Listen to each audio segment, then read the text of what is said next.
Halo, selamat pagi anak-anak ibu semuanya. Apa kabar kalian hari ini?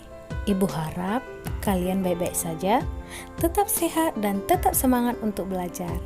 Nah, pada pertemuan kali ini kita akan belajar tentang seni lukis.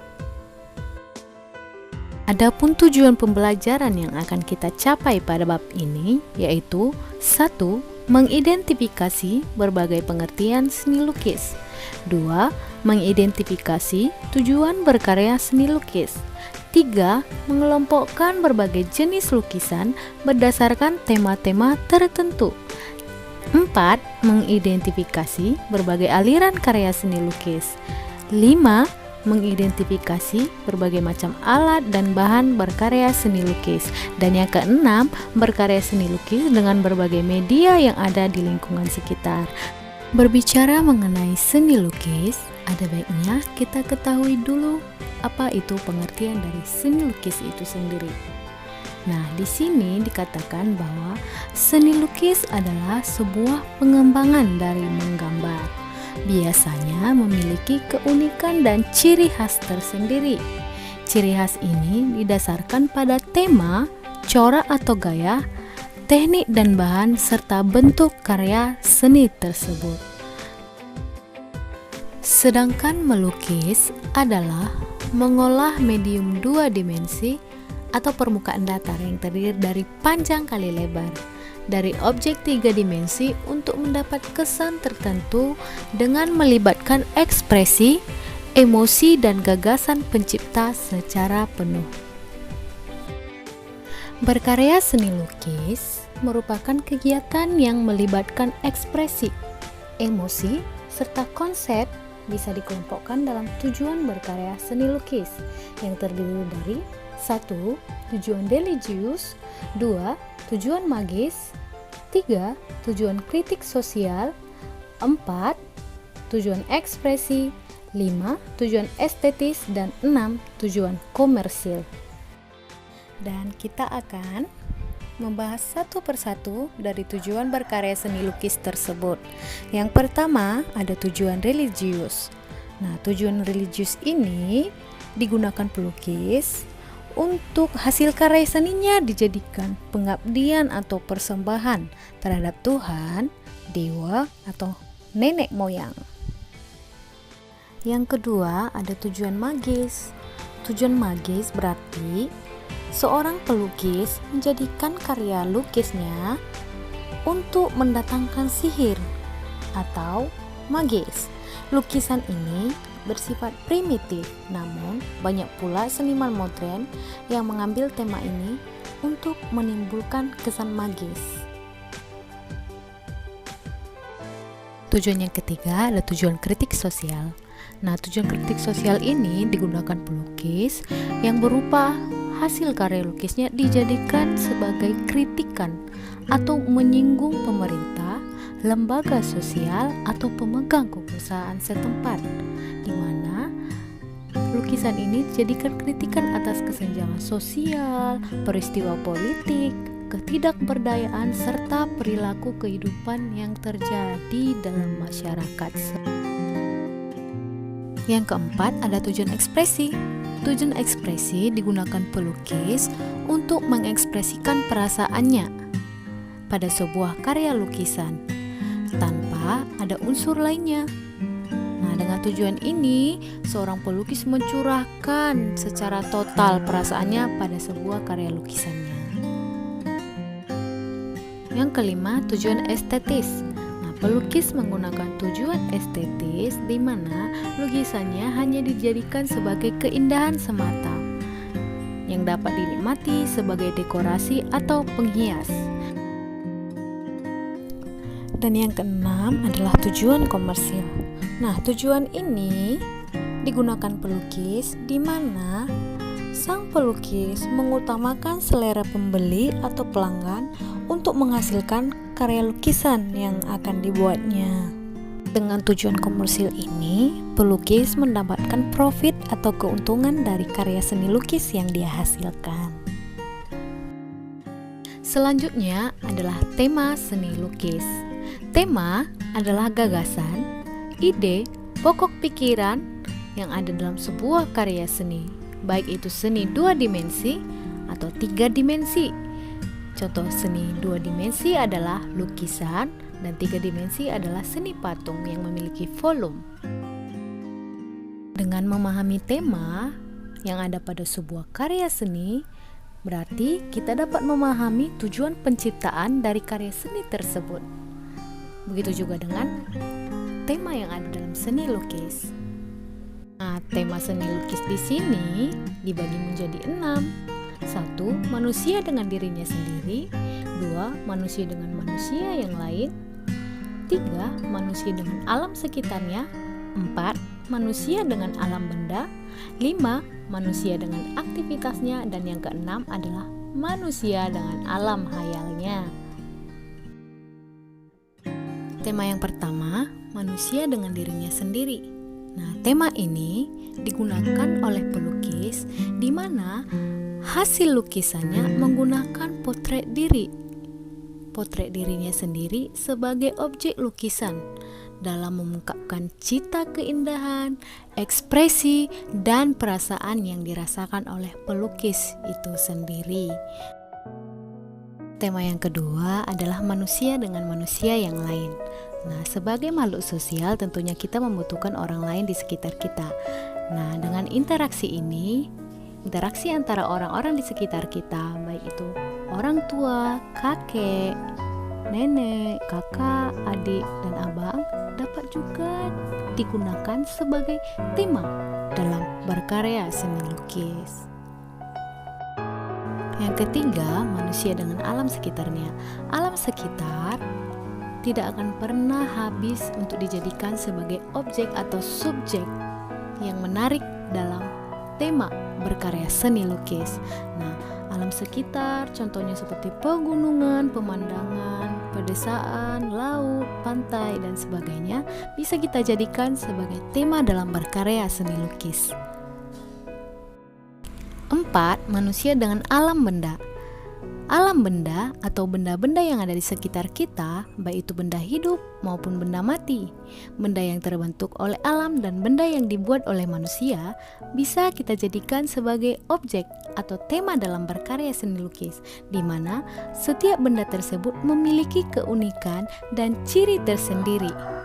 Keunikannya bisa berupa perbedaan antara tekstur, bentuk, warna, dan lain-lain. 5. Manusia dengan aktivitasnya.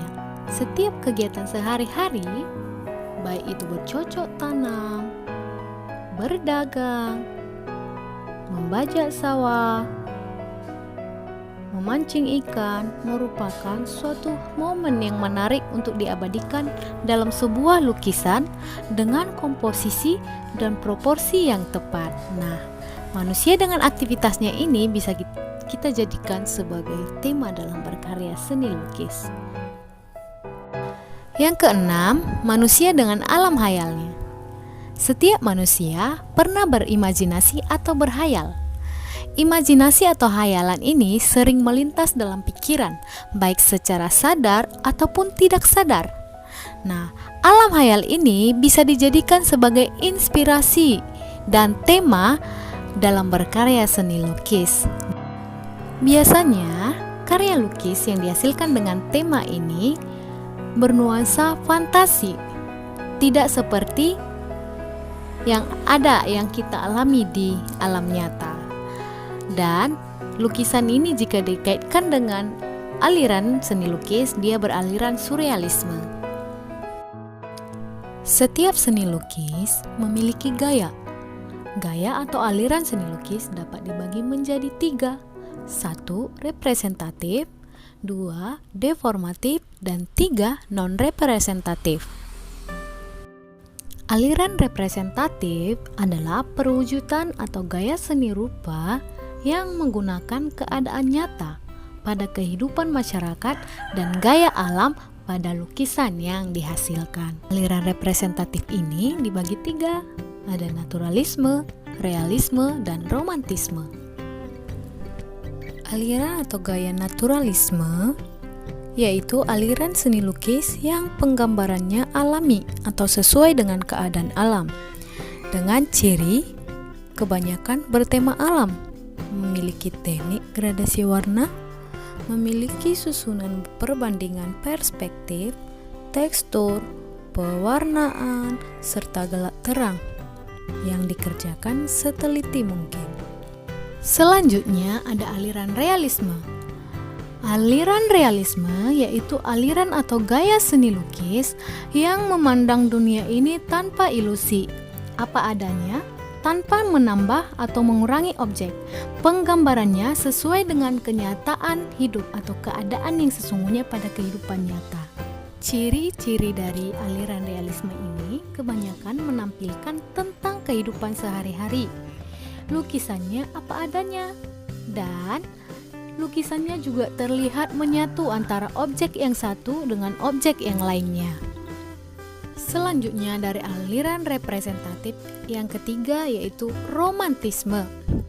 Aliran romantisme yaitu aliran seni lukis yang lebih bersifat imajiner, melukiskan cerita-cerita yang bersifat romantis seperti sebuah peristiwa yang dahsyat, peristiwa bersejarah, tragedi atau kejadian yang didramatisir.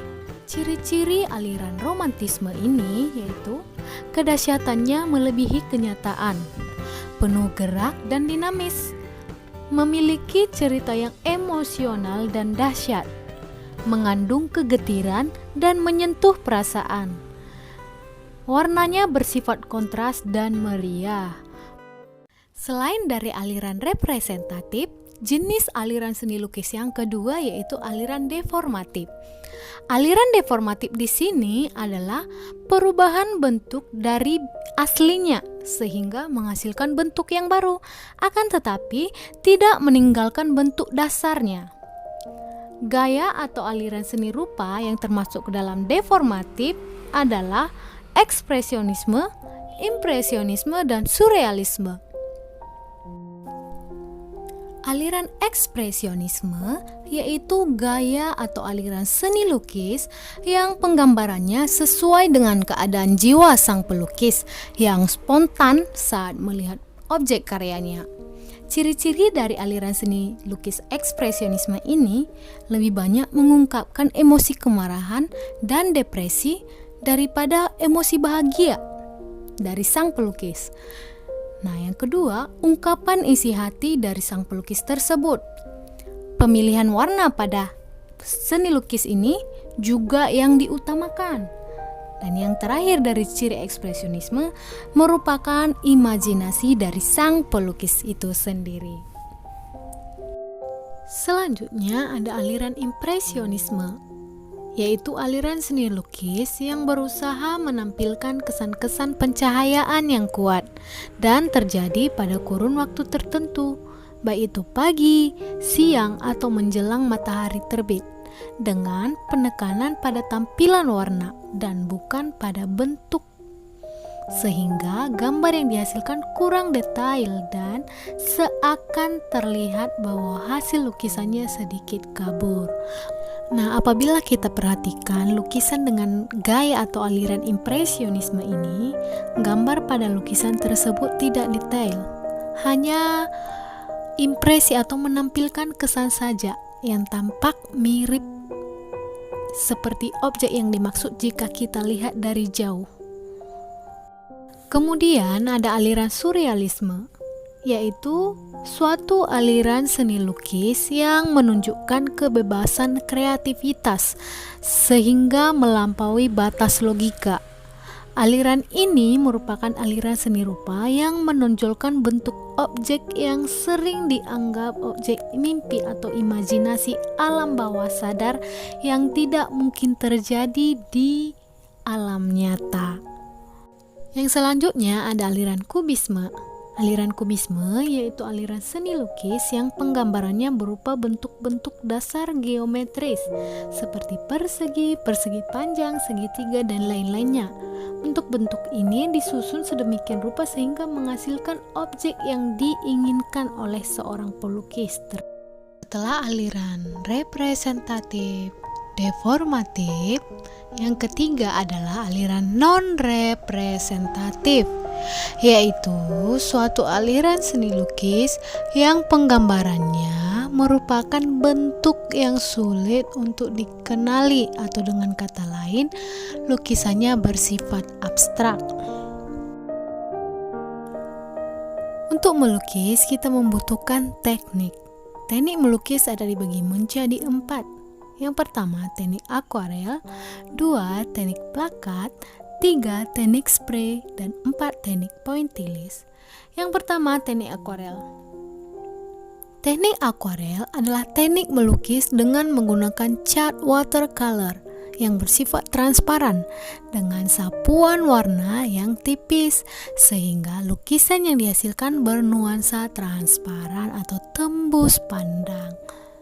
Yang kedua, teknik plakat merupakan teknik melukis yang menggunakan cat poster color atau cat akrilik maupun cat minyak dengan sapuan tebal dan komposisi cat yang kental, sehingga memberi kesan yang colorful pada setiap karya yang dihasilkan.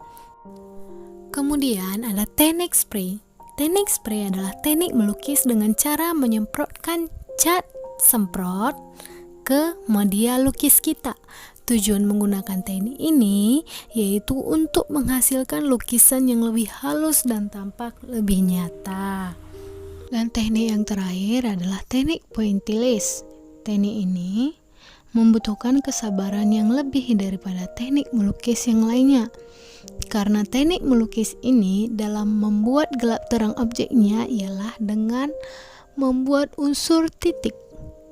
Seringkali para pelukis menggunakan gradasi warna untuk mengatur gelap terang lukisan berupa titik-titik tersebut.